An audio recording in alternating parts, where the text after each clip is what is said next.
You see, sometimes you need to take people down the history lane for them to understand some certain things, because when you look at some things that is happening in South Africa when it pertains to Nigeria, sometimes you need to refresh the memory of the younger generation for them to understand.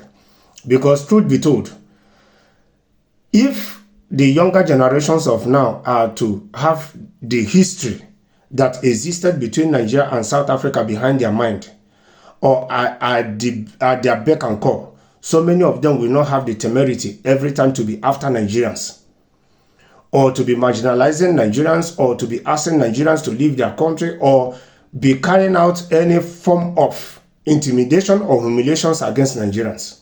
So I will take some of them down the history lane for them to understand how far and who stood by them when they needed it the most during apartheid. During the apartheid era in South Africa, Nigeria was one of the foremost supporters of anti-apartheid movements, including the African National Congress. The Nigerian government issued more than 300 passports to South Africans seeking to travel abroad. Nigeria set up the National Committee Against Apartheid, NACAP, in 1960. The late Sonny Okosu composed a song called Fire in Soweto in 1977 to show support for the fight against apartheid. From 1966, Nigeria gave material and financial support to the freedom fighters in South Africa. Then, Nigeria's Prime Minister Alhaji Abubakar Tafawa Balewa sent letter to South Africa's ANC militias on April 4, 1961, showing support for their cause. Nigeria provided $5 million to the ANC and the Pan-Africanist Congress, PAC, annually. Let me repeat that one. Nigeria provided $5 million to ANC and the Pan-Africanist Congress, PAC, annually. In 1976, Nigeria set up the South African Relief Fund for the purpose of bringing relief materials to the victims of the apartheid. All Nigerian civil servants and public officers made a 2% donation from their monthly salary to the SFAR. Nigerian students skipped their lunch to make donations, and by June 1977, the total contribution to the fund had reached $10.5 million. The donations to the SAFR were widely known in Nigeria as the Mandela tax.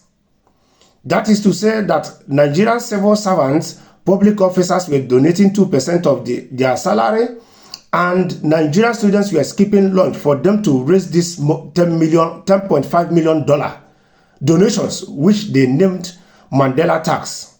Then, between 1973 to 1978, Nigeria contributed $39.040 to the UN Education and Training Program for South Africa. Between 1973 to 1978, Nigeria contributed $39,000 to the UN Education and Training Program for South Africa. Nigeria boycotted the 1976 Olympics and Commonwealth Games in 1979 as part of our protest against apartheid in South Africa. From 1960 to 1975, Nigeria spent over $61 billion to support the end of apartheid, more than any other country in the world. I will read this one again for the benefit of every South Africans who can now reason far beyond marginalizing Nigerians or other Africans in their country, who cannot stand against the 7% of the white South Africans that kept their country in the situation where it is. Rather, they are busy making it look like it's the fault of African nationals, their fellow African brothers and sisters who came to their country in search of better life, who are equally contributing to their country. So, from 1960 to 1995, Nigeria spent over $61 billion to support the end of apartheid, more than any other country in the world. Nigeria refused to sell oil to South Africa in protest against the white minority rule. Nigeria lost approximately $41 billion then. So it's not only that Nigerians spent $61 billion supporting the end of apartheid. Nigeria equally lost $41 billion by refusing to sell oil to South Africa as a protest against the white minority rule. Then, $41 billion. Remember, this was our oil boom moment. As long as we fought apartheid, the money meant nothing. So you can see, they are putting it clearly that if this was a time that oil was booming, Nigeria could have easily turned a blind eye to what is happening in South Africa and sell this oil, make this $41 billion, which would have equally transformed Nigeria's economy or take Nigeria to another level. Yes, Nigeria provided significant support to the anti-apartheid movement in South Africa during the apartheid era. Some key actions taken by Nigeria include imposing economic sanctions and trade restrictions on the apartheid government in South Africa, starting in the late 1970s. This put economic pressure on the South African regime. Providing diplomatic and political support for the African National Congress, ANC, and other anti-apartheid organizations at the international level. Nigeria used its influence within the Organization of African Unity and the United Nations to rally against apartheid, hosting and supporting exiled ANC leaders and activists, providing them a safe haven to organize against the apartheid government from outside South Africa, providing funding and material assistance to ANC armed wing, Umkhonto we Swizi to support their guerrilla activities against the apartheid forces. Nigeria was considered one of the most outspoken and active African countries in the international effort to end apartheid in South Africa. Its support was crucial in isolating the apartheid regime diplomatically and economically over several decades until the system finally collapsed in the early 1990s.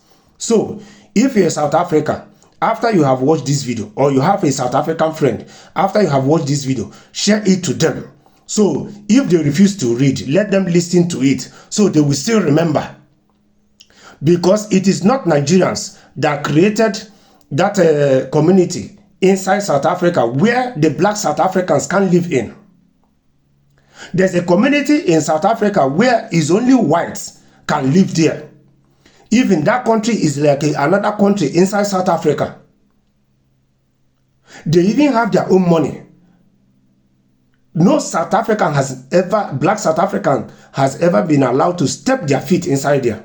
But recently, a Nigerian man broke that yoke by going there and living there for 1 week. So what does it tell you? It tells you that these white South Africans might not be completely against black South Africans living among them. But they don't want the system they have built, that some of the black South Africans will come and corrupt the system, or their children will corrupt their own children.